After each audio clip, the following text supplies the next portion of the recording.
A esta hora, e con este frío e humidade, igual están na casa con o noso seguinte protagonista, o caldo, un prato típico que axuda a entrar en calor. Verduras de tempada, patacas, fabas son algúns dos ingredientes imprescindibles para facer unha das receitas máis icónicas de Galicia. Coámonos nunha cociña para chegarnos a un dos pratos que mellor caen no inverno, o caldo. Neste restaurante de Lugo fanno de navizas. O mellor caldo, para o meu gusto, é a faba, que tens que mirar de comprar unha que tú sepas o tempo que che vai cocer, porque senón o mellor perdeste. Unto, carne de porco, unha boa naviza pode ser daqui de Lugo, e despois a pataca, non leva outra cousa. E tempo en cocer a faba se che leva unha hora. Vale. E ten que ir, unha vez que rompa a ferver, mellor que vaya lenta, que coza lenta, para que coza a carne tamén canda ela.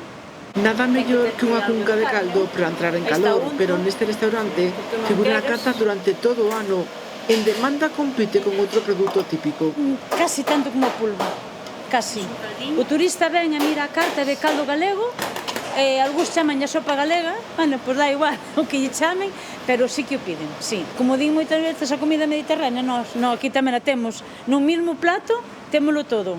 Temos legumbres, temos pataca, temos verdura, temos carne, levo todo, non lle falta nada. Solo as ganas. Un prato completo que tamén se fai na casa.